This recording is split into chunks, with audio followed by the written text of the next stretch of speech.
baby! Welcome back to another fantastic, exciting, and lively episode of OC and TJ. Again, this is OC.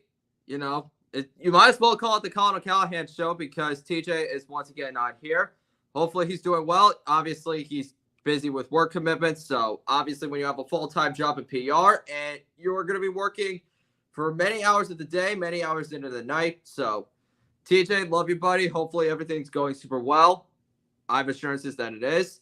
But we got week 4 underway. 3 weeks have gone by. A lot of excitement, a lot of drama, a lot of surprises, and definitely some teams that have given me plenty of headaches. I got to tell you, I've been watching a lot of these games on Red Zone on Sunday, and my goodness, it's kind of a travesty how some of these teams are 1-2 or 0-3, and especially on Thursday night and Monday night. It was a wild week of football, and we're going to get even more craziness and excitement heading into week 4, and I'm excited for it. So with that being said, let's jump into the episode. Starting with Thursday night football tomorrow with the Dallas Cowboys against the New York Giants. A lot of people want the Giants to win for obvious reasons. The Dallas Cowboys, they're 1-2. They just dropped 2 humiliating games at home. The Giants just won last week against the Cleveland Browns, which is shocking. I'm going to start with the Cowboys on this one, break down what game they're coming off of. So, against the Baltimore Ravens, they were now 28-6 heading into the fourth quarter.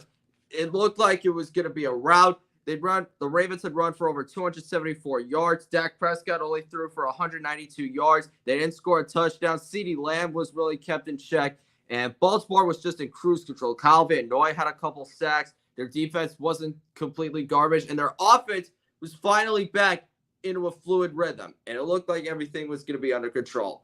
And then the minute Justin Tucker missed a 46-yard field goal that could have iced the game, the floodgates open for the Cowboys. Because on that ensuing possession, they go boom, boom, boom, boom, boom. They score a touchdown. Then they recover an onside kick and score another touchdown out of that. Then the Ravens decide to go 3-and-out by throwing an incomplete pass with about 5 minutes left. Then the Cowboys shred their Baltimore soft zone defense apart again. They go down the field and score another touchdown. Now it's a 3-point game, and we're like, oh my God, the Ravens are about to choke another winnable game again. But fortunately, Lamar bailed them out with 2 big first down plays, and they were able to run out the clock and barely escape 28-25 to get their first victory. So I'm going to talk more about what happened on Baltimore's end later. I'm going to start with the Cowboys. They are trash right now. And I said before the year that they were not going to win the division. You're seeing exactly why. They don't have a running game. Their offensive identity when it's not garbage time is CeeDee Lamb or bust. The defense cannot stop the run. They've given up 200 yards. They gave up 274 yards just on Sunday. Last week, they gave up 190. And the only reason why they did well against the Browns is because they were going up against a mangled offensive line and the worst starting quarterback in the NFL right now. So Dallas got lucky there. And they got to figure this out quickly because they gave Dak Prescott $60 million. They gave CeeDee Lamb $35. Jerry Jones is saying, well, we couldn't afford Derrick Henry. Yes, you could have. You could have, because if you really didn't, then you wouldn't have given CeeDee Lamb and Dak Prescott those contracts. So you could have more than handled giving Derrick Henry that contract. But Jerry Jones wants to stay with his ways. He wants to go with his gut. And he's not going to change it because he thinks it's worked for him so well the last 30 years, even though he hasn't been to a conference championship game in that same time. So, I would say that it was a great late effort, but it was too little too late. Dak finished with 379 yards. 187 of them were in the fourth quarter, but they were down 28-6. If the Ravens stopped getting in their own way with freaking self-inflicted mistakes and penalties and 3-and-outs and soft zone coverages that get picked apart for no reason, then the Ravens would have probably won this game by near 30. So I don't even want to give the Cowboys, the late effort pass. The Giants are coming off a win against the Cleveland Browns, and I did not expect this to happen. I thought the Giants were going to get routed, that the Browns defensive line was going to have a bounce back game, but it ended up being the exact opposite. Daniel Jones looked really sharp. He had over 230 yards. He only got sacked twice. He didn't turn the ball over. Malik Neighbors made 2 tremendous catches and had as many touchdowns. Devin Singletary finished the game with about 65 yards. And even Wan'Dale Robinson got a lot of action with 7 catches. So Giants offense in the first half did not have that bad of a game. And their defense finished with 8 sacks. They only gave up 196 passing yards and only 217 total yards for the game. That was flat out impressive. I have not seen the Giants defense play well in that type of environment under those circumstances. I mean, last week they had 5 sacks against Jaden Daniels, and if they had a kicker, they probably could have won. So who knows? Maybe the Giants could be a little better than we thought. But in the second half, I really thought that the Giants were trying to give it away because they fumbled on their opening drive, and then they only had 20 more yards for the period. To start the game, I actually thought it was going to go downhill quickly because they fumbled on the opening kickoff, and then one play later, Amari Cooper gets behind Deontay Banks for the touchdown. So I was thinking, oh, God, here we go again with the Browns. But their offense completely wet the bed yet again. They even made it a 1-score game late in the fourth quarter, yet they still couldn't take advantage because the offensive line was bad, and Deshaun Watson can't throw a football anymore. So, I mean, the Giants held on, but it really should not have been that close. If this was any other team, they might have lost. And if it was another team going up against the Browns, this would probably be a 30-point blowout, without question. But the Giants got it done. Both them and the Cowboys have the same record. And now we get to this game on Thursday night. It would be so hilarious if the Cowboys found a way to lose this game, but I'm not going to do that. I'm gonna pick the Cowboys to win. TJ's going with them as well. Since Dak's rookie year, he's only lost to the Giants twice, which was in that first year of starting. It's been a lopsided rivalry ever since. Daniel Jones in his starts against the Cowboys has put up some of the worst numbers of his career, and this has to be a game where Dallas plays pissed off. They really do, because if you look at it, their pass rush has to feast all over New York's offensive line because it's still not as great as many people are hyping it to be. You got Micah Parsons. You have Osa Dickey-Zoe. You have so many guys that can get around the edge. You have so much size on that front four. But for some reason, they can't stop the run. And their secondary has no depth because Deron Bland is hurt and you didn't sign Stephon Gilmore in free agency. And the Giants have a few speedsters in their passing game that can create problems. You got Malik Neighbors. You got Wan'Dale Robinson. And even though Jalen Hyatt hasn't had much production, I'm sure they're going to try to find a way to unlock him. And Devin Singletary has been a pretty decent back for them so far. He might not be Saquon Barkley, but Singletary, if he's not fumbling the football, is doing pretty good, if I say so myself. So I think the Cowboys are going to win this game. Offensively, they got to get into a way better rhythm. They can't just let the defense take over and carry them through 60 minutes. It can't just be CeeDee Lamb or bust. They got to get Jake Ferguson involved. You got Jalen Brooks and Jalen Tolbert who have been decent second or third options. And if they can't run the football, then they're going to stall out on a lot of drives. So I'm going to go with the Cowboys here. I'm not going to say it's 40-0, but I do think Dallas should win this pretty convincingly. I'll say they do it 27-6. So, and that's if Greg Joseph decides to not whiff on an easy field goal. So that's what I would say. Now we get to Sunday's festivities, starting with the New York Jets. I know I probably shouldn't say that because they kind of crushed this team, but they're going up against the Denver Broncos, who just pulled off a stunning upset victory against the Tampa Bay Buccaneers. I'll go with the Jets first, since for obvious reasons. Aaron Rodgers made his first start in MetLife since tearing his Achilles last year. And did he ever shred the Patriots defense? He completed 27 passes, threw for over 280 yards, had a couple touchdown passes, both of them to Allen Lazard and Garrett Wilson. Braylon Allen and Breece Hall, they combined for 100 yards of the ground. And to be quite honest, the offense could have had a lot more points if it weren't for a lot of boneheaded penalties. The defense completely wrecked that Patriots offensive line. They had 7 sacks, 15 quarterback hits, 22 pressures. They took Ramondre Stevenson out of the game. They shut down New England's very weak passing game. And ever since that debacle against the 49ers week 1, they have been controlling both sides of the ball, and they're looking like a respectable playoff contender. I want to see how they do against legitimate teams and tougher competition, but they're getting better on both sides. Their offense is in a way better rhythm, and the defense is more focused than it was 2 weeks ago. So I'll give kudos there. The Broncos, I was not expecting them to completely blow out the Tampa Bay Buccaneers. I know it's not the first time that Sean Payton has done that in his coaching career, but with how bad Bo Nix started the year and with how horrible the offense was, Tampa was in position to actually win in a blowout. But the minute that I saw Bo Nix complete two deep passes to Courtland Sutton and Josh Reynolds and then walk in on the opening drive for a touchdown, I thought, oh boy, the Bucs are going to be in for a long afternoon. And they couldn't get any pressure on Bo Nix. They didn't turn him up. They didn't create a single takeaway. They had a hard time stopping the run. And the Broncos finally opened up their offense and just trying to play 500 football kept putting the pressure on them. But their defense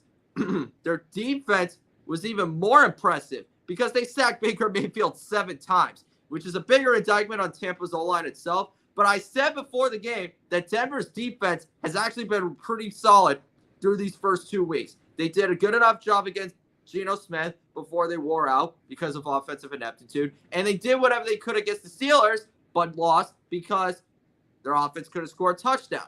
So this is the blueprint for the Denver. This is pretty much the blueprint or the formula of success for Denver. It's going to rely solely on their defense. And offensively, you can't afford to make mistakes because the Broncos are a top 10 defense right now. I got to pull up their statistics to see where they actually rank them on in certain categories, but they're on a roll, man. And if Bo Nix can really keep elevating this team and continue to improve and develop, then this is actually going to be a really, really improvement of a season. I can't lie here. Now we get to this game. I'm going to go with the Jets. I think it's going to be a little closer than we think. TJ's going to go with them as well. The only reason why I'm going with the Jets is because they have a better defense. I think they have a better quarterback. And Daniel Hackett last year, made Sean Payton eat his words for what he said in USA Today. But even though that beef might have been long gone, Aaron Rodgers has yet to voice out his emotions. And while the Bucs are a respected playoff team, I don't think they're going to be better than the Jets this year. And I think Denver is going to experience a lot more challenges this week than they did the week before. New York knows what's in store for them, and I think they're going to be able to pull away in the second half once they realize what they're up against. So I'm going to go with the Jets. I say they win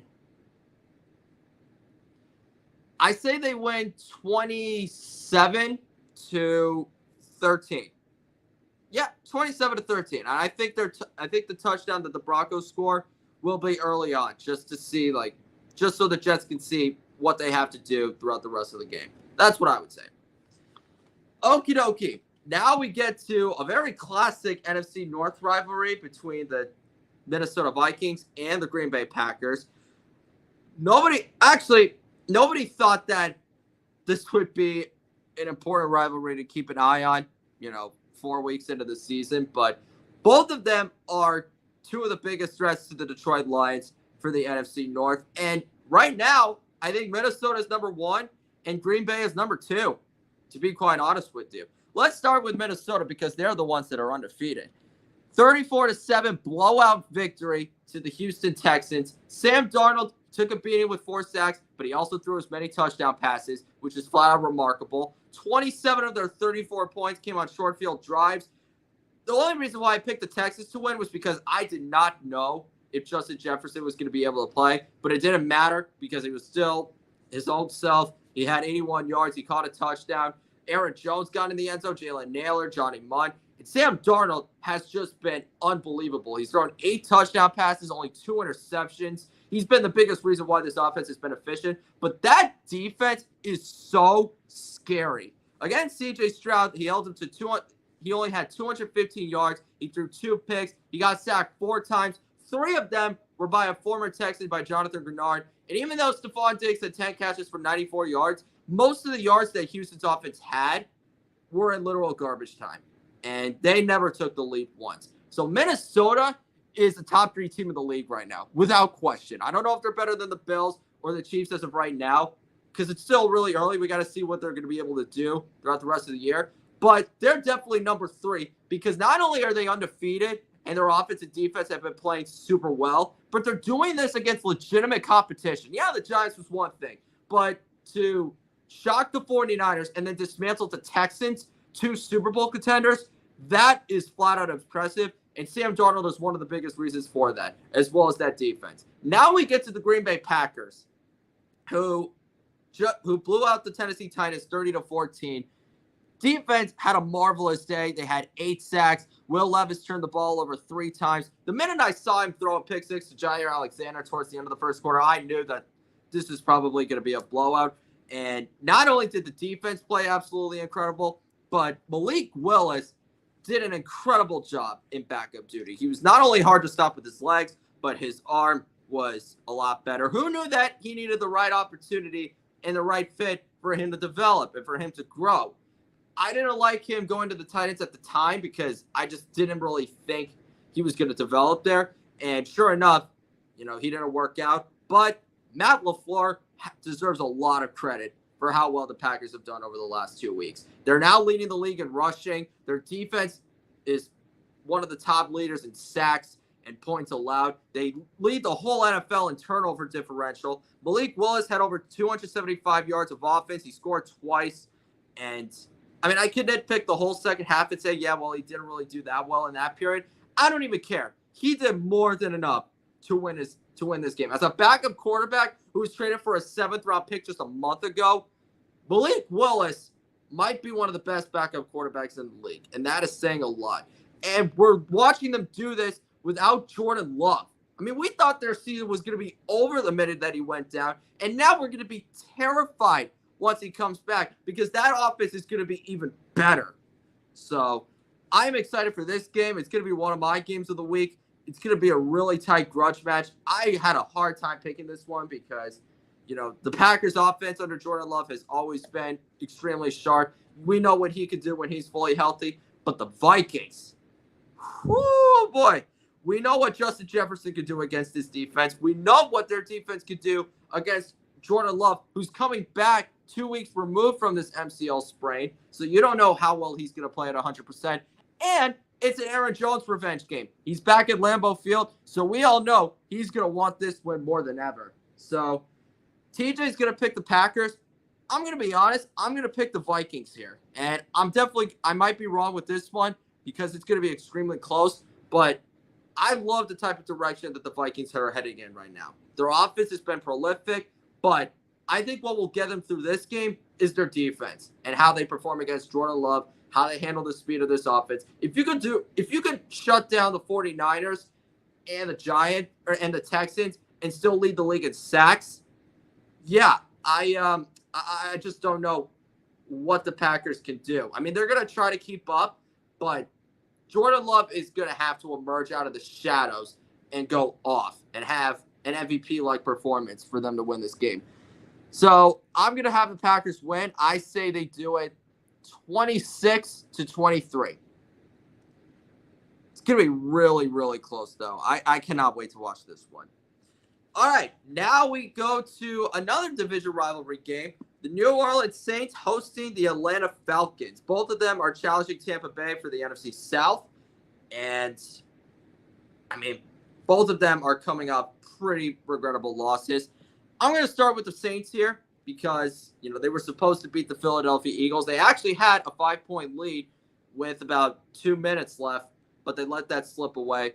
The offense was really bad the whole game. They only had just over 200 yards of offense. They only scored 3 points through 3 quarters. The only touchdown they scored was late, and while it did give them the lead, it was because Nick Sirianni thought it was a good decision to go for a 60-yard field goal when a punt would have pinned them deep inside the 5-yard line. We'll get into the Eagles side of things in a little bit, but the Saints offense really disappointed. I get that their offensive line dealt with a couple of big injuries. They lost Eric McCoy. Alvin Kamara's banged up with a rib and hip injury. So I understand why the Saints offense struggled the way they did, but it's no excuse against an Eagles defense that completely folded and choked against Atlanta just a week ago. And the defense doesn't get that much of a pass either, because while they did force 2 turnovers and make Nick Sirianni look like an idiot with 2 failed 4th down attempts, they still let Saquon Barkley completely take over the game in the 4th quarter. He finished with 147 yards in all 15 of their points. And without A.J. Brown and Devontae Smith in the 4th quarter, Dallas Goedert went off and caught 10 passes for, let me get the final stats here because I don't want to mix this up.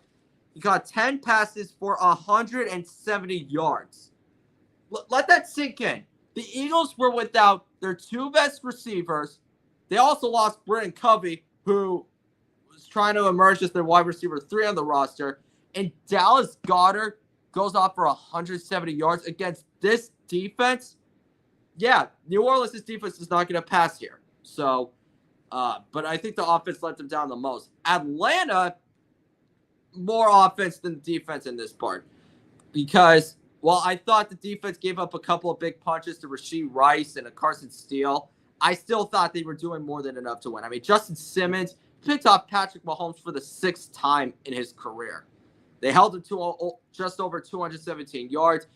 In the 4th quarter, I think they only totaled just under 20. So they were doing everything they could to try to win this game down the stretch. But the offense completely let them down. They started off well with a couple big plays to Drake London and Darnell Mooney. I mean, Kyle Pitts got loose for a 50-yard game. They scored on 2 of their first 3 drives, and they had a lead at halftime. And I thought, okay, things are working out well. All they just got to do is keep getting into this rhythm, find a better way to run the ball more, and they'll be in good shape. But they couldn't run the ball. Kansas City did an incredible job of shutting down those outside stretch runs, and we knew what type of game it was going to be once we found that out. And Kirk Cousins, with the ball in his hands, could not close the deal yet again. And that's kind of been the knock on his career. There are times where he'll do it against inferior competition, but when you need him the most against the teams that you need to beat, he doesn't really come through all the time. Last week was an exception, and so was the Saints game, when he had his 1 playoff win in 2019. But other than that, it's just been very few in between. You had 2 chances late in the 4th quarter. You had a 4th and 1 at the 6-yard line, or a 4th and 5 at the 6-yard line. I don't know why Raheem Morris didn't kick the field goal, because it would have only been a 2-point game, but he still put the ball in Kirk Cousins' hands. The Chiefs bring the pressure. He throws it up for grabs to Drake London, but the ball was underthrown and incomplete. But the defense gets a 3 and out, and Kirk Cousins has one last chance to get in the end zone. They even get inside the 15-yard line, but they face another 4th and 1.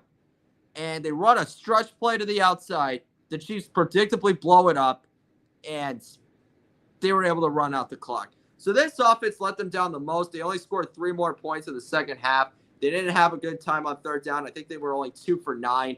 And, I mean, the Chiefs, they barely escape another victory, but they show their fortitude, they show their resiliency, and they just made bigger plays. That's all it came down to. And the Falcons could not capitalize on those opportunities, which against this team, you need to do it in order to actually get a win and to earn your respect. So heading into the Superdome, this is going to be very interesting. I think, listen, most of the time when the Saints go up against the Falcons, they handle their business. Their offense plays a lot better. Their defense is more controlled. I think they've only lost in the Superdome, once in the last 5 years in this stadium? I'm trying to remember. I could be wrong. Oh, no, twice since then. I'm sorry, because there was 2019 and then there was 2021. So my mistake there. I know, photographic memory. But I think the Saints should win this game. They're at home. I don't know how they're going to do without Eric McCoy and Alvin Kamara, but this has to be a game for Derek Carr to really get this team back on the right track. But more importantly, this defense needs to make sure that they don't let what happened to them in the 4th quarter happen for an entire 60 minutes. And if you're the Falcons, Kirk Cousins is going to be under a big microscope too, because he failed to bring them out of the dust last week against the Chiefs. And now you're in a position where, you got Bijan Robinson, you have Drake London, you have Kyle Pitts and Darnell Mooney. Even though you were down 3 of your offensive linemen last week, you still have a good enough group to make things difficult for opposing defenses. And they also have a defense that can cause a bit of a few problems for certain quarterbacks. I mean, they did well against Jalen Hurts a couple weeks ago. They did whatever they could against Patrick Mahomes. Against Justin Fields, they didn't even let him score a touchdown. So this Falcons defense is not bad at all. They're really decent. And if they could do if the Saints offense picks up where they left off last week, then the Falcons defense can have another good week. So this is going to be a low-scoring game here. Both quarterbacks are going to be under a big microscope. But I think at home, the Saints should do more than enough at the end. Even if you don't have Alvin Kamara, this has to be a game for Derek Carr to step it up. So I say they do it 23-16.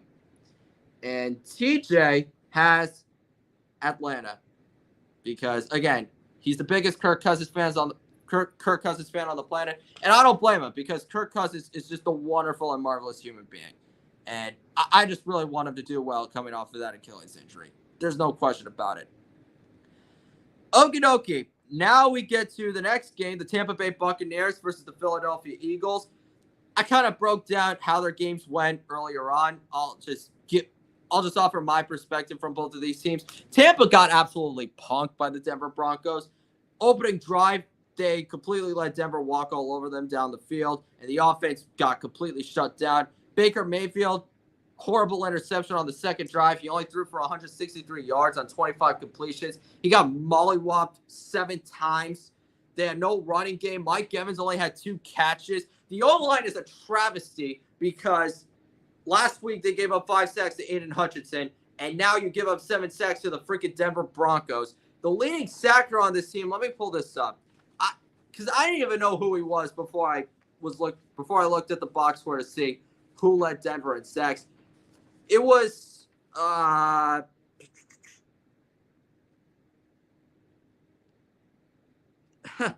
can't even read my own handwriting, but it's Dondre Tillman with 2 sacks. And then Jonathan Cooper, Zach Allen, Nick Bonito, John Franklin Myers, and Devin Key. I'm sorry that took so long. I can't read my own handwriting, but you get the point.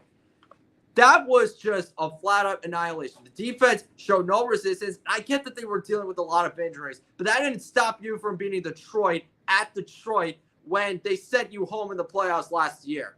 So I don't want to hear the injury excuse there. The Saints, or the Eagles, they were lucky to get out of that win. If it wasn't for the defense or Saquon Barkley or Dallas Goedert, Nick Sirianni would be getting absolutely hounded by the media. And Jalen Hurts deserves no pass either because he's got a huge turnover problem. He turned it over 2 more times last week, threw a horrible red zone interception, and then lost the football.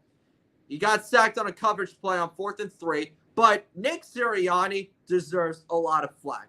2 failed 4th down attempts. When you had a chance to tie the game, you try to fake the tush push to end the half, and it gets completely blown up. You try going for it on 4th and 3 again when you had a chance to tie the game, and Jalen Hurts gets sacked. And then Saquon Barkley goes off. Dallas Goedert on 3rd and 15 gets behind the defense, sets up the game-winning touchdown. And then in between that, you go for a 60-yard field goal when you have a chance to pin them deep. And the Saints set up in promising field position, go right down the field, and score a touchdown. And I get that they had a block punt earlier, but the logic there was just so bad. Electing to go for a field goal that deep when you had a chance to put them away and win the football game. But fortunately, he got bailed out. Saquon was tremendous. Dallas Goedert really stepped up. And I'm going to give the whole team a bit of credit, too, because after Devontae Smith got knocked out of the game and when the flag wasn't thrown, you could see the passion and the energy really start to hit another level. They said, oh, you're just going to knock out our best player and one of our best leaders? All right, we're not going to let you just walk all over us. And right after that, the very next play, Saquon Barkley lets loose for a 65-yard touchdown, and they never looked back. The defense was sensational, holding an offense that scored 40-plus points in back-to-back weeks to 12 and not allowing a single touchdown until the 4th quarter because of an idiot decision to go for a 60-yard field goal. Vic Fangio deserves all the flowers for this victory. And, they did a tremendous job coming off of that humiliating defeat to the Falcons.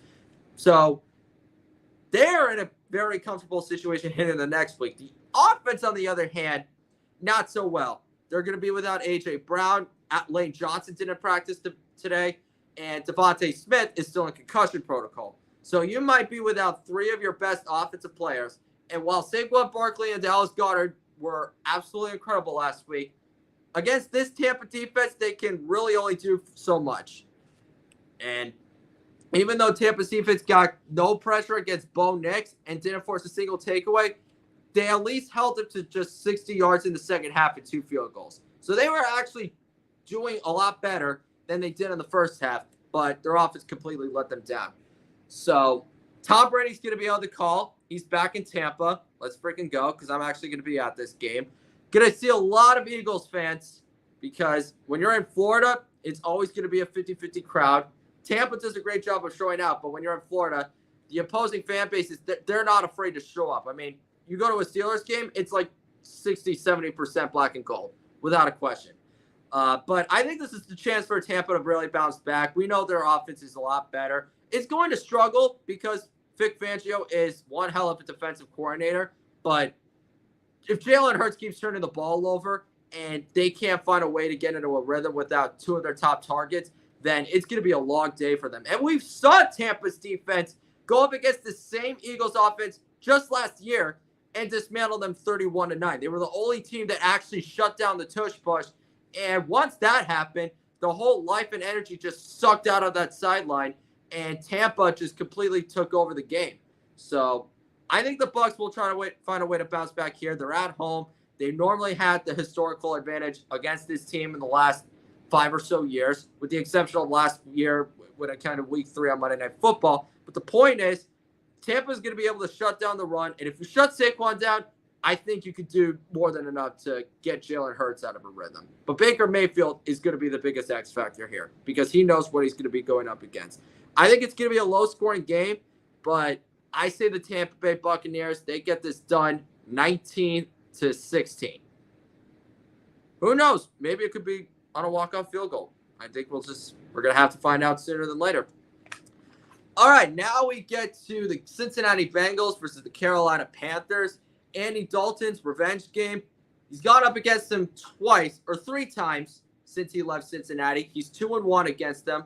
The latest being in 2022 in the Superdome in a 30-26 defeat, or 31-26 defeat. You get the point. But he is coming off an exceptional game.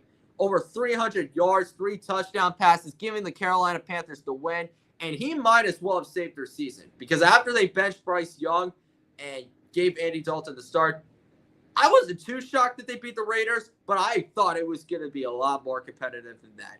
Andy Dalton was terrific. He was carving up the Raiders defense. Chuba Hubbard had over 110 yards. Deontay Johnson had 122 yards on 8 catches. And even Miles Sanders got into the end zone, which is a freaking anomaly considering how bad he's been in Carolina.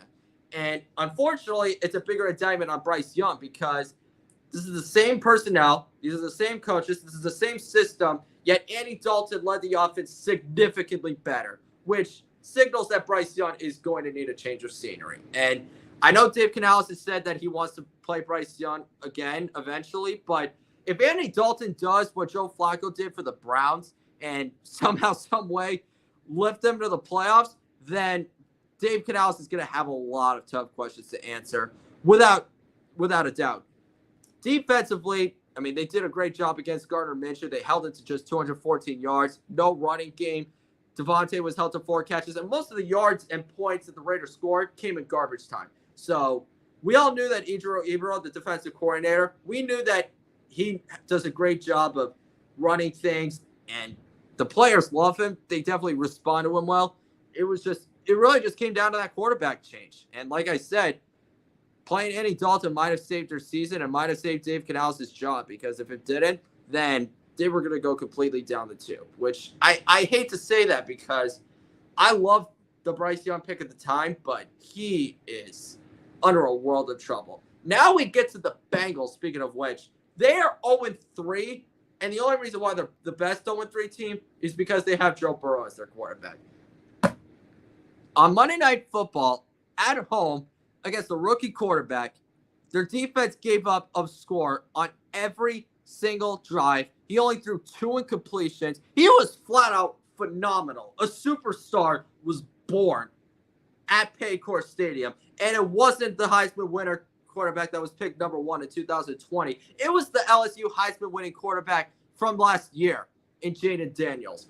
And after what I saw, I think they might win the NFC East right now with the way things are going, because the Cowboys and Eagles both suck right now, and the Commanders have scored on pretty much every single drive since last week against the Giants when they kicked 7 freaking field goals. But I'll get to them in just a bit.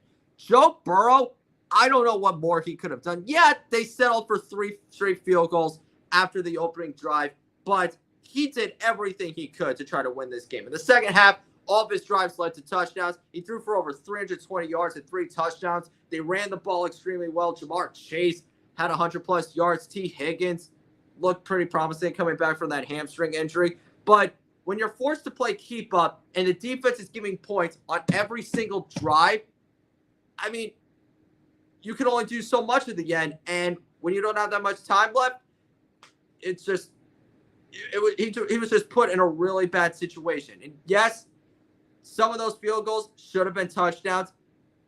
I'll give him some responsibility there, but he played flat out phenomenal. And for Chris Canty and Shannon Sharp to actually say Joe Burrow should have done more in this game, what did you want him to do?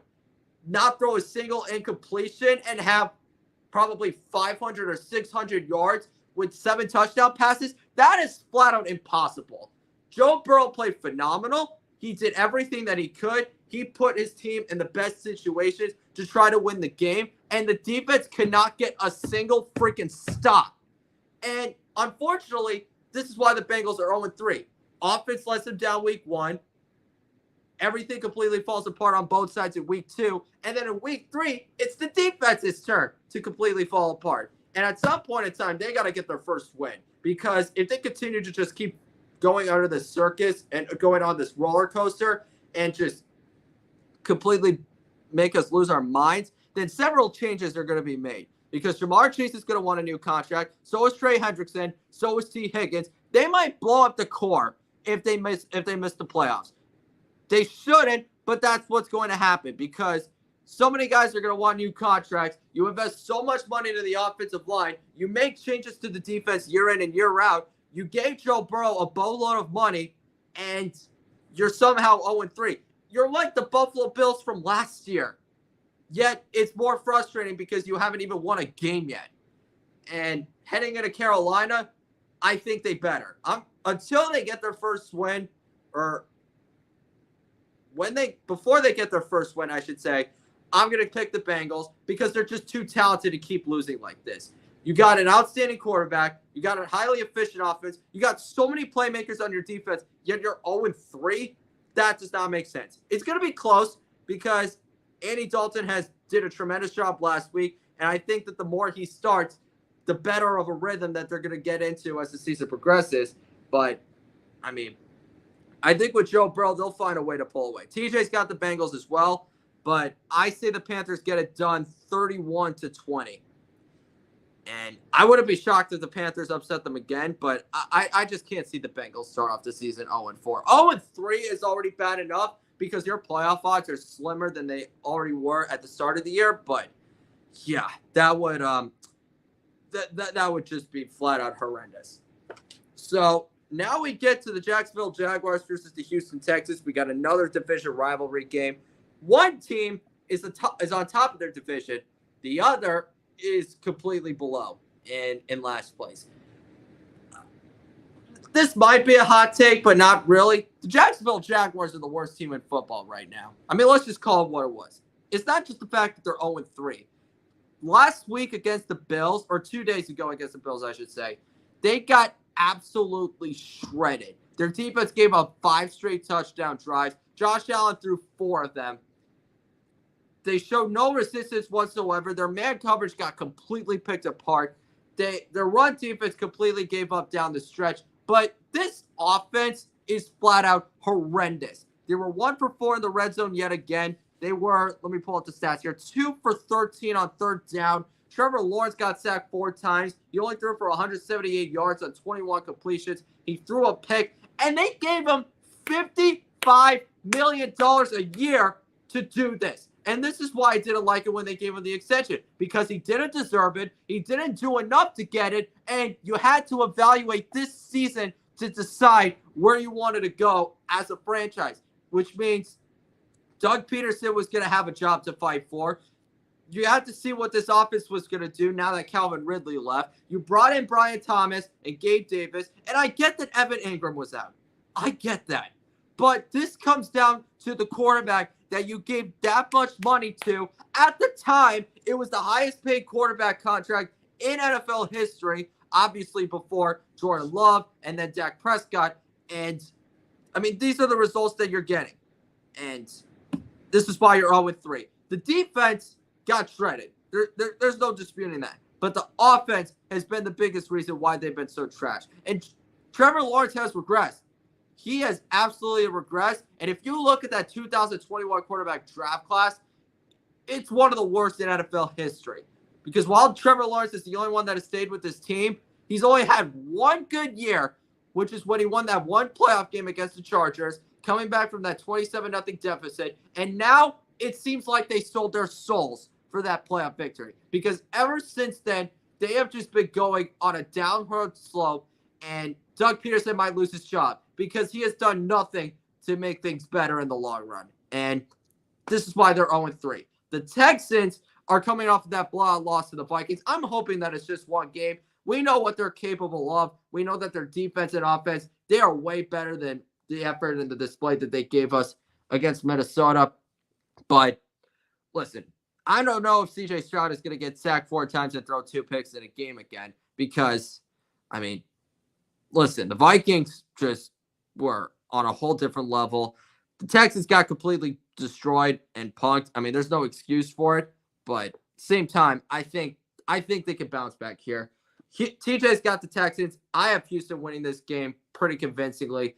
I have them doing it 30-14. I mean, Trevor Lawrence has just been flat out awful. But the one thing that does work in their favor is that in their last 2 games in Houston, the Jaguars won, and their offense played pretty well in both of those games. So maybe this is a chance for them to finally get back into what was working for them.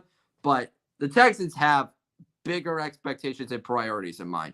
And they're more stacked on both sides of the ball. They're way better coached, and I think they have a way better quarterback. And to be quite honest, I think that's all it's going to take for them to come out with this win at home, to be quite honest with you. Now we get to a little bit of a more ugly matchup right here. We got the Pittsburgh Steelers versus the Indianapolis Colts. The Steelers are 3-0, which is flat out surprising because, I mean, it's been against weak competition, but to be quite honest, they're heading in the right direction. Their defense is leading the league in a lot of categories. Let me pull up the stats here. They're first in total yards. They're 6th against the pass. They're 3rd against the rush, and they're giving up the fewest points. Last week, they came up with 5 sacks. And, yeah, while Justin Herbert left in the 3rd quarter due to a re-aggravated ankle sprain, I think that they shut down the run. They got a lot of pressure. They had 5 sacks, and they only allowed -5 yards and allowed 1 first down in the whole second half. That is pretty record-setting, if I do say so myself. And Justin Fields and this Steeler offense just trying to play 500 football kept wearing out this Chargers defense. You know, they were running the ball extremely well. Justin Fields still minimized his mistakes. And all it took was a 55-yard touchdown pass to Calvin Austin to put the dagger in. That was just flat out incredible. And they're 3-0. They're leading the league, or they're leading the division by a wide margin because the Ravens keep getting in their own way. The Browns don't have a quarterback. And the Bengals just keep beating themselves. And the Steelers are doing the exact opposite. The offense is moving the ball well. Justin Fields has managed the game extremely well, and he might keep Russell Wilson on the sideline for the whole season. And their defense is one of the best in the league. It looks like Mike Tomlin is going to keep that winning streak alive. The Colts are coming off their first win of the season against the Chicago Bears. It was a lot sloppier than a lot of people expected. Actually, we all knew it was going to be an ugly game because Anthony Richardson is just the definition of inconsistent. He completed 50% of his passes. He threw 2 picks, only had 167 yards. If you heard those numbers, you would think, okay, they're probably going to get blown out. But they won by 5 because not only did Jonathan Taylor lead the way on offense with 110 yards and 2 touchdowns, but their defense played a lot better than they did over the last 2 weeks. They shut down the run, which was flat out impressive considering that they were one of the worst rushing defenses in the league through the first 2 weeks. The Bears were only 9 for 21 on third down. They forced Caleb Williams to turn the ball over 3 times. They sacked him 4 times. And you can say, well, Caleb Williams threw for 363 yards. He threw it 52 times.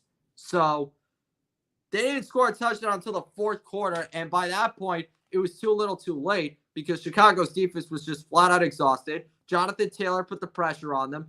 And when it was time to put it away, he pretty much made the Bears burn their final timeout. And he got the first down that they needed to run out the clock, which was pretty much the bare minimum to try to win this game. So this is going to be a little bit of a bigger challenge here. The Colts might be at home, but the Steelers know how to shut down these types of teams. I understand that they lost to them last year, but Gardner Minshew was at quarterback for Indianapolis. Mitchell Trubisky started for Pittsburgh, and both of them are no longer on those teams. So when it comes to Justin Fields against Anthony Richardson, I got to be honest, I have a lot more faith in Fields. He doesn't turn the ball over. He's extremely athletic, and he's done a good job of putting the team in the best situations possible to try to win the game, which for a guy like him, that's all you really need for him to try to elevate this team and to try to keep your undefeated streak going. So I have the Steelers winning this one. I say they do it 23-10. And TJ has Pittsburgh. So we're in agreement. I know that's not really a word, but, Urban Dictionary says it is. So whatever. Okie dokie. Now we get to the Los Angeles Rams versus the Chicago Bears. I already talked about what happened with the Bears just 3 seconds ago. Their offense is defunct. It is just not good right now. They have been out of rhythm for the last few weeks now, really since the end of last year. And to be quite honest, it has not been that much different with Caleb Williams than it is under Justin Fields. Here's my biggest problem. You have a chance to tie the game before the end of the half. You're at the 1 yard line. You face a 4th and goal, and you run an option play out of pistol. I mean, the minute that I saw that play get blown up, I'm like, dear Lord, Colts are probably going to win this game. And sure enough, when Richardson did not have his best game, they still ran the ball extremely well. They made critical plays down the stretch, and the Bears waited too little too late to finally get into a rhythm.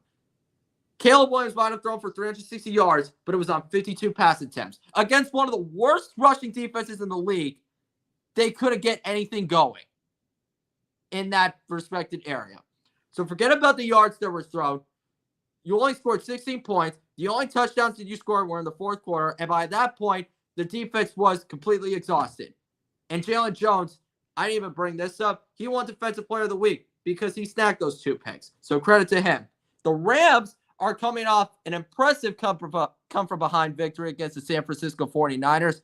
They were down 21-7 in the third quarter. Their defense was on its heels for the entire night. Without Christian McCaffrey, without Deebo Samuel, without George Kittle, Brock Purdy still threw for 292 yards, threw 3 touchdown passes to Juwan Jennings, who had, let me look at the final stats here, 175 yards with 11 catches. And even though Matthew Stafford and Kyren Williams did what they could to try to keep up, it just felt like the 49ers offense was not going to get off the field and they were going to score on the rest of their drives. But the momentum completely shifted when Jake Moody missed a 55-yard field goal that could have ended the game. There was still a lot of time left in the fourth quarter, but they were up 24-17, and they could have been up by 10, but Jake Moody's kick sailed wide to the left. The next play, Tutu Atwell gets behind the defense and makes an impressive 50-yard catch to the 5-yard line, which set up the third and final touchdown of the game for Kyren Williams. That tied the game at 24, and Brock Purdy still had a chance to deliver a comeback or to deliver the victory and to make sure a comeback was not possible. Takes the shot on 2nd down and 10, and towards Ronnie Bell down the sideline because that's all he's got at this point. And he lets a wide open, well, not a wide open catch, but he lets a catchable pass completely fall out of his hands.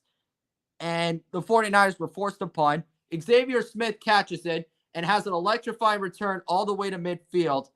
And a costly pass interference penalty from Devondre Campbell sets up the 38-yard game-winning field goal by Joshua Carty. So the Rams made the most out of their situation. They didn't quit. They showed their perseverance. They showed their resiliency. And they just needed a couple breaks to really win the game.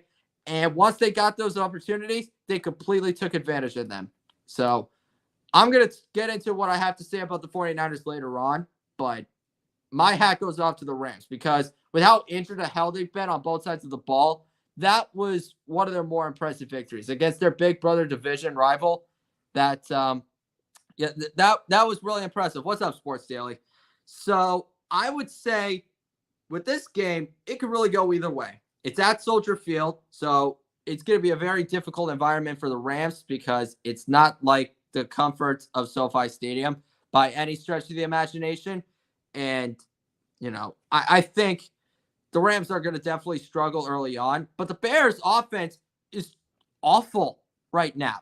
And unless Shane Waldron can finally utilize his players in the best situations possible, and the minute Caleb Williams realizes that it's not the Pac-12, then I just don't really have any faith in the Bears right now. I still have them as a wild card team, but the only thing that's working for them is their defense. And they can only do so much when the offense is not getting points on the board. So I think that the Rams are going to win this game, but I think it's going to be pretty close. I say they get it done 17-10. And let's see what TJ has. He has the Chicago Bears. Again, I would not be shocked if Chicago found a way to win at home, but Caleb Williams has to really step up because, he was picked with the number one overall, and this is why they drafted him, to make sure that this offense did not continue to be below the pack and to be below average. He was supposed to make them one of the top 5 or 10 offenses, and I know that might not sound reasonable in his first year, but with how bad Chicago's quarterback history has been throughout their entire 100-plus year history, yeah, Caleb Williams needs to answer the bell fast, without question. All right, now I think we've gone into the 4 o'clock games. Let me see how many we have left. We have 1, 2, 3, 4, 5, 6, 7. So we got 7 games to go. Let's start with the Commanders versus the Cardinals. I already said that Jaden Daniels was flat out terrific. A superstar was born in Cincinnati, Ohio. He was flat out tremendous. The defense is still trash, but Jaden Daniels completely carried them from start to finish. Let me put this in perspective. Brian Robinson only had 2 yards to carry. Austin Eckler got concussed before halftime. Yet, he still only threw 2 incompletions. He had 3 touchdowns, and he came up with a score on every single drive if you exclude the 2 kneel downs to end the half and end the fourth quarter. That is flat out tremendous. And if it wasn't for him, they probably would have gotten destroyed by Joe Burrow. So Jaden Daniels deserves all the love in the world. And because of him, they might be the favorites to win the NFC East right now. So I don't think anything else needs to be said about that. The Cardinals are coming off a very deflating loss to the Detroit Lions. Defense got gushed early in the first half. They gave up 3 touchdowns in the first 4 drives in the first 30 minutes.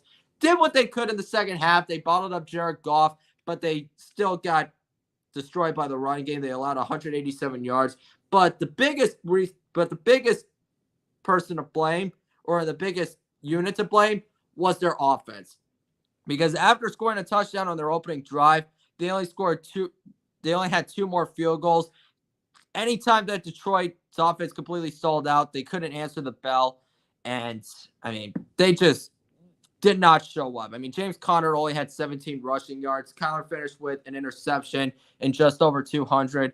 So, the offense completely let them down because the Cardinals defense did what they could in the second half to try to give them the ball back. But every time that the Cardinals offense was in a position to keep it close or to try to take the lead, they just stalled out every single time.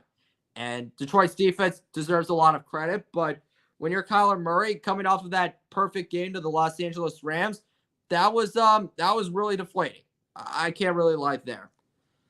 TJ has the Cardinals winning this game. To be quite honest, though, I had a really tough time picking this one. Maybe I'm prisoner of the moment because of what I saw last week, but Washington has come up with the score on every single drive since last week against the Giants. And really, if you want to count the garbage time touchdown drive against the Tampa Bay Buccaneers in week 1. So we know that Jaden Daniels is a problem. He's not only extremely dangerous with his arm, but he's one of the best athletes in the league right now. And the Cardinals defense just lost Justin Jones, one of their better pass rushers for the year with a torn bicep. So the Cardinals defense is already shorthanded, and it's never been the most talented besides Dennis Gardeck and Budda Baker and Zaven Collins. And Washington has a lot of explosive guys. Sorry, you got Terry McLaurin, Luke McCaffrey, Zach Ertz. You still have Brian Robinson, and Jaden Daniels is one of the best dual threat quarterbacks in the league. So Arizona is going to have a lot of trouble. But the problem is the Commanders' defense is flat out horrendous.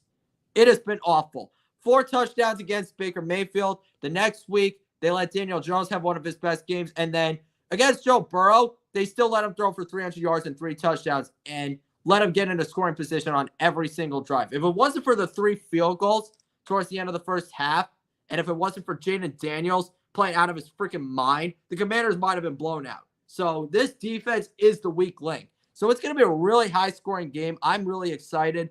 I would normally go with the home team because, they have the advantage on that side. They got the crowd, and they always play with a different type of edge in their home stadium. But I got to be honest, I don't think the Commanders are going to be afraid of that at all. If they could do what they did to the Bengals on the road on Monday Night Football, just imagine what they could do to the Arizona Cardinals. But I think it'll be really close. I'm expecting a lot of points, a lot of yards, and I expect both quarterbacks to play extremely well. But I think the Commanders can do just enough in the end to get the job done. Whoever has the ball last is going to win. But a lot of pressure is going to be on each of these defenses. So I say the Commanders win 34-31. And I think if it somehow becomes a defensive battle, I will be absolutely shocked. So, all right, now we get to the 49ers versus the Patriots. Oh, boy. First of all, I'm just going to pick the 49ers here, but I will break down what happened in each of these games. Patriots just got completely destroyed by the Jets. I mean, New York was just a way better team. Aaron Rodgers was phenomenal. I already brought up Garrett Wilson and Alan Lazard caught the 2 touchdowns. Rodgers threw for over 280 yards and completed 27 passes. Breece Hall and Braylon Allen, they combined for 100 yards on the ground. But the Patriots offense is just flat out putrid. I mean, the O-line is a disaster. They're down their 3rd left tackle. They're without 2 of their starting guards. And, I mean, you just saw all the weaknesses on that line get completely exposed. The Jets didn't even have Jermaine Johnson, and they still gave up 7 sacks, 15 hits, and 22 pressures. They didn't try to run the ball. They still had no production from their wide receivers whatsoever. And even Drake May couldn't even score more than 3 points. So I don't want to hear anything about a quarterback controversy because anybody could be playing this bad behind that horrible O-line. I mean, Jacoby Brissett didn't even throw for 100 yards because he was getting rushed. He was getting rushed in the pocket for play after play after play. And that's why they only had 3 points to show for it. So it was just really hard to watch. The 49ers, I mean, they lost 2, but at least Brock Purdy and Juwan Jennings did whatever they could. Purdy had over 290 yards and 3 touchdowns. Juwan Jennings caught all 3 of them, had 175 yards and 11 catches. Jordan Mason still had 77 rushing yards. But their defense sucks. I mean, if you saw what happened, they let Kyron Williams score 3 touchdowns. When Jake Moody missed that 55-yard field goal, we already knew what happened. Matthew Stafford and the Rams, they scored on all but 1 drive in the whole second half. Whenever the 49ers gave the Rams every single opportunity, the 49ers defense got completely destroyed and gashed, which led to that game-winning 38-yard kick. Devondre Campbell gave out that huge pass interference penalty. Their secondary has little to no depth. because Javarius Ward was banged up, and Talanoa Hufanga is coming off an ACL reattachment. So you're counting on inexperienced and young quarterbacks to really get the job done. And the Rams were so banged up. They didn't have Cooper Kupp. They didn't have Puka Nacua. 4 of their starting offensive linemen were gone. 3 of their starting defensive backs were out. Yet the Rams still came back from a 21-7 deficit. Ronnie Bell had one of the worst drops that I've ever seen that forced the 49ers to punt on their final drive. And the minute I saw that punt return, I'm like, oh boy, this game is probably over. But this has to be a week for them to bounce back. They should win this game handedly. I know that they're dealing with so many injuries. They just lost Javon Hargrave for the torn bicep. But the Patriots are just a way inferior opponent. And if the 49ers somehow lose this game, then they're going to be 1-3, and giant alarm bells should be ringing badly. So I'm picking the 49ers. TJ's picking them as well. I think they'll get it done 33-6. And if this is somehow a close game, then yeah, they might not make it back to the Super Bowl, because when they're not at full strength, they completely sink and plunder. And Brock Purdy actually had a good game. He actually had a good game. So there are just so many question marks that they got to answer. All right, now we got the Raiders versus the Browns. I don't even know where to start with this one, because both of them were completely awful on Sunday. I'll start with the Raiders. I wasn't too shocked that the Panthers won, because they benched Bryce Young. They needed a spark from Andy Dalton, and they got that successfully.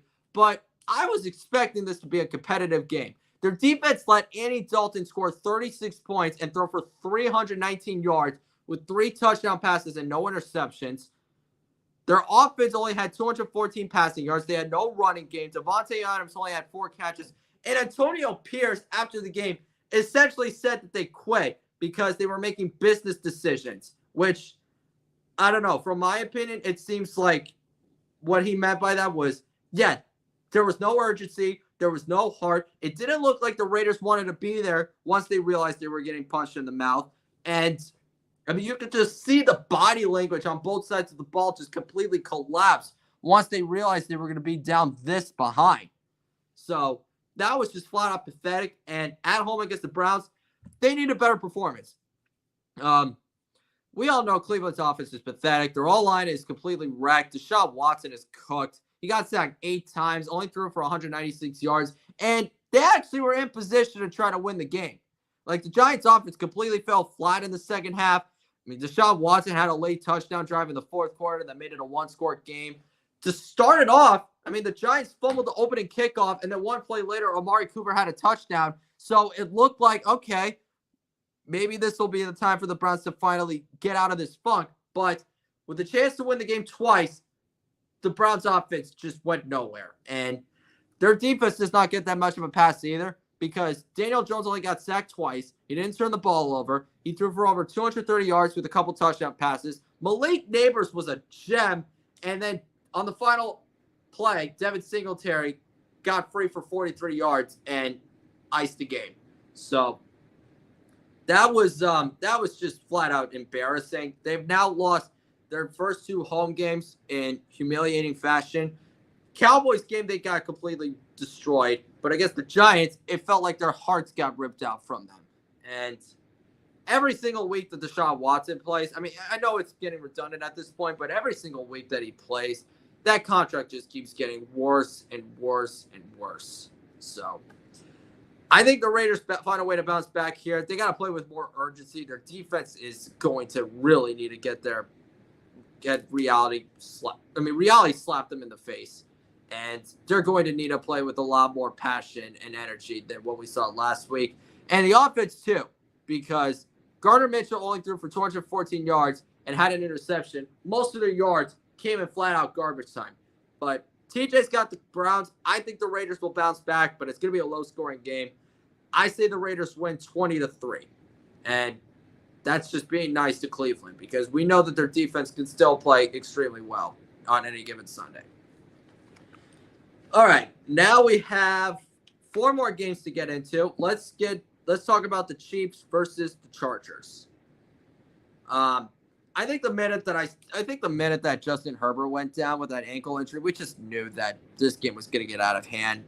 I mean, the two tackles went down. Joey Bosa got hurt, and everything just completely fell apart. They were up 10-7 at halftime. Things were heading in the right direction, and then the injuries happened, and they only have -5 yards in the second half, and they only pick up 1 first down, which is pretty mind-boggling. I mean, there are not many occasions where I see that happen in an NFL game. And the more the offense completely stalled out, the more the defense wore out. And again, all it took was that 55-yard touchdown to Calvin Austin for the game to be put on ice.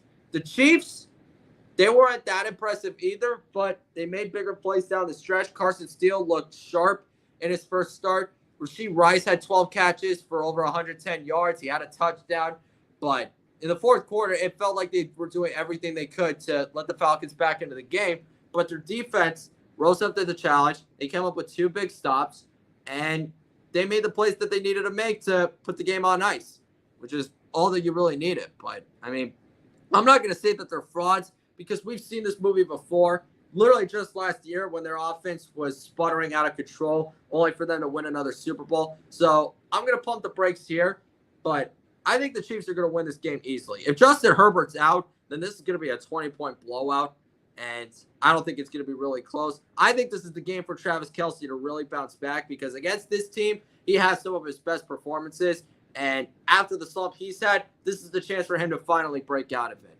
So I can't wait to see Patrick Mahomes and Travis Kelce light up the skies, but I think Kansas City will win here. I say they do it 31-14. And TJ has the Chiefs as well. All right. Sunday Night Football between the Baltimore Ravens and the Buffalo Bills. I'll start with the Bills first because, I mean, what else is there to say? I mean, Josh Allen was tremendous. He's now the league leader for MVP because of what he did to the Jacksonville Jaguars. 5 straight touchdown drives. 4 of them were touchdown passes. I mean, he said it after the game. I mean, he loves what he's seen from his teammates. They're not interested in stats. They want to make the best plays possible to win the game. And he completely shredded Jacksonville's defense apart. And I know they're not a really great team right now. They're one of the worst in the league. But after the offseason they had, this is flat out impressive. And, I mean, the defense did what they were supposed to do, which was shut down one of the weakest offenses in the league. Baltimore, on the other hand, got a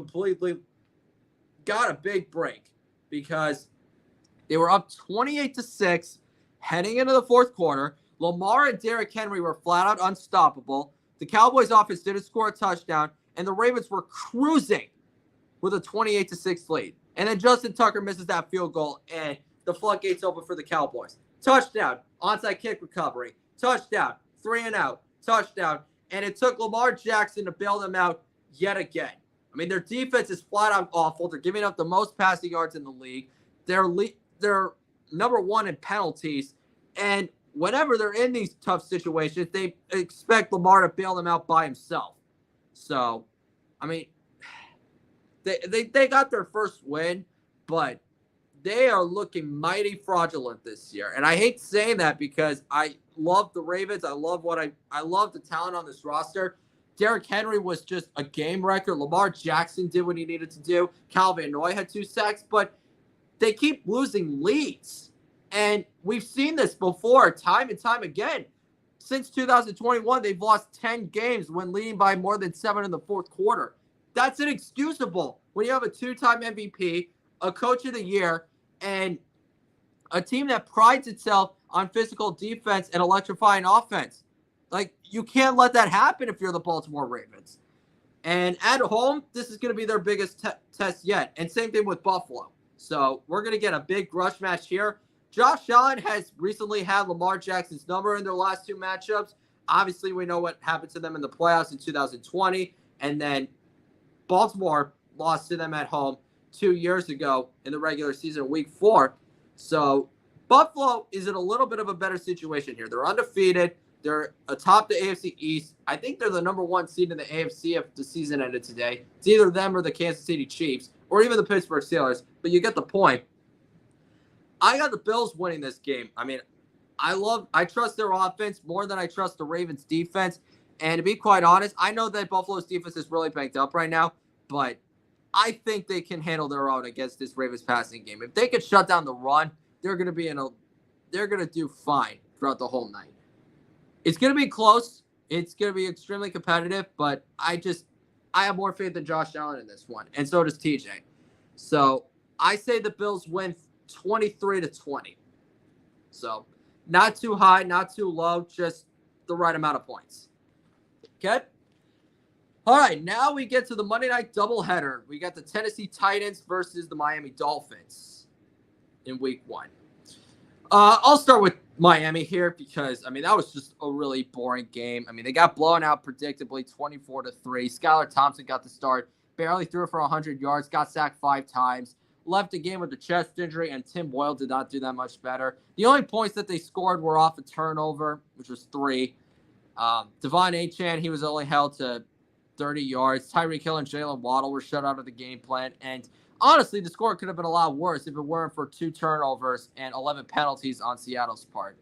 And I'll get to them in just a bit, but, I don't know why the Dolphins have not made a significant quarterback change yet. They need to get Bryce Young or Ryan Tannehill, just somebody that could give this team a spark. And when Mike McDaniel is not making any changes to that group, I feel like he's just essentially forfeiting the season and letting it go to waste because Tua Tagovailoa is still an IR. And we know how worse this offense is without him in this lineup. But the more content that he is with this quarterback group, he's pretty much telling the team, I don't give a crap if we go on a 5-game losing streak. I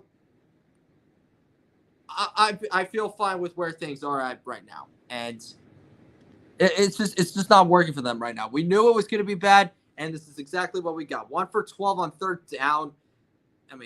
It was horrendous. The Titans, the only reason why I don't have them as my worst team in the league is because their defense is decent, but they did not do a great job against Malik Willis on Sunday. They let him have 275 yards of offense. They let him score twice. They gave up 188 yards on the ground, but the offense is flat out horrendous. Again, the minute I saw him throw Will Levis, throw that horrible pick 6 to Jair Alexander near the end of the first quarter, I knew it was over. And sure enough, the Titans offense got completely flattened. They had a couple punches from Will Levis and DeAndre Hopkins, but they still gave up 8 sacks. Levis turned the ball over 3 more times, and it's not crazy to call for a quarterback change because he is the biggest reason why the Titans are 0-3 right now. You saw how well their defense has played through the last 2 weeks, with the exception of last week, with the exception of Sunday against Malik Willis, and you see how bad the offense has turned the ball over. He is the biggest reason for that. And he might have a crappy offensive lineman or a crappy offensive line and not that great of a running game, but he's the quarterback. They put all their faith in him. They moved up in the second round to get him, and they traded away Malik Willis and let Ryan Tannehill walk because of that. So, I think the Titans get their first win here. Again, without Tua, the Dolphins' offense just goes nowhere, which puts even more pressure on their defense, and it just exhausts them down the stretch. All Will Levis has to do is just to hold onto the football, and they'll be fine. You can win this game 17-3, and it would be enough to get the win here. And TJ thinks the Titans will win. I say the Titans get it done 20-0.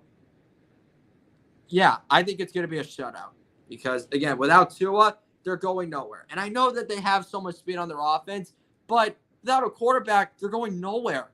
They're not. And the more that this group stays the same, the more games that they're going to lose.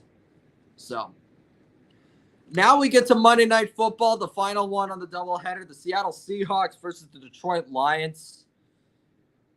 Both of them are coming off impressive victories. I already talked about the Seahawks game. They did the bare minimum. It should not have been that. They shouldn't have only scored 24 points. They should have probably had 38. But Geno Smith threw 2 picks, and they had 11 penalties. DK Metcalf was incredible. Zach Charbonnet, he was the star of the show. He had over 90 yards and 2 touchdowns. So they did the bare minimum. The defense was incredible. They came up with 6 sacks and only gave up 3 points, which is off a turnover. So it really should have been a shutout. Not much needs to be said. We get that. The Lions, I am more concerned about them now than I ever was at the beginning of the year. At the start, in the first half, they looked like themselves again. You know, 3 of their first 4 drives, they come up with touchdowns. It looks like things are looking fine. Jared Goff had 12 straight completions with 2 touchdowns. They were running the ball more, extremely well, matter of fact. Amon-Ra St. Brown continues to just carve up defenses. But then in the second half, they don't score a single point. Jared Goff only completes 6 more passes for just over 60 yards, and he throws an interception. And it's just like, oh my God. If it wasn't for the defense and their ability to run the football, then who knows? Maybe they could have lost this game. But, you know, Kyler Murray, he did not get into a comfortable rhythm after the opening drive. He only scored 2 more field goals. So much credit has to go to the Lions defense and a Jack Fox because he won Special Teams Player of the Week. He had 4 punts down inside the 20. And, again, they had 187 yards on the ground. So that was what allowed them to control the clock and for them to take control of the game as it progressed. But, my goodness, Jared Goff, if the Lions are going to win on Monday Night Football, they need him to play incredible because through these first 3 games, he has been subpar. He's below average in plenty of categories, including completion percentage, yards per attempt, passer rating, QBR. He only has 3 touchdown passes and 4 interceptions. He needs to play a lot better. And the minute that he does, I think the Lions will win this game. But the Seattle Seahawks over the last 2 years have had this team's number. TJ thinks that the Lions are going to win, but let me put this into perspective. Geno Smith in his last 2 starts against the Detroit Lions, over 320 yards, 4 touchdown passes, no interceptions. He has been flat out incredible. And while the Lions have done more than enough to try to keep up, Detroit's defense has normally been picked apart. And on Monday Night Football, now that Mike Macdonald is the head coach, I don't know. I can see an upset taking place. I know I said that the Seahawks are one of the worst undefeated teams in the league just based on the strength of schedule. But listen, Seahawks have had this team's number. And now that Mike Macdonald is the new head coach and this defense is playing more aggressive and more convincing than they ever did in the last few years with Pete Carroll, I could see them pulling off another upset. So obviously they need Geno Smith to play extremely well. That much is true, especially since Kenneth Walker is most likely going to be out again due to injury.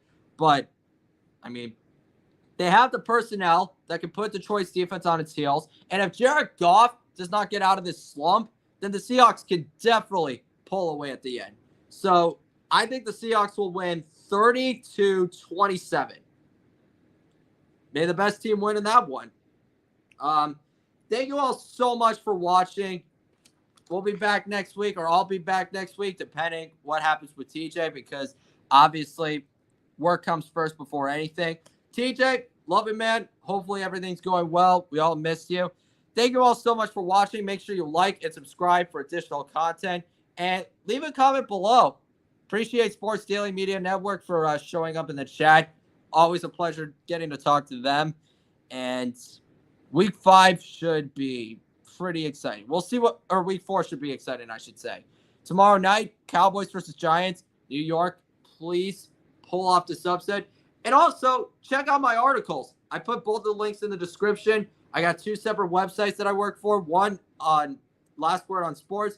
The other is my own website. So click the links in the description and check those articles out, because to be quite honest, they sound more profound than the words that are coming out of my mouth right now. So have a great rest of your week, everybody. Happy birthday, Mom. I love you. And we'll see you next time. Peace, everybody.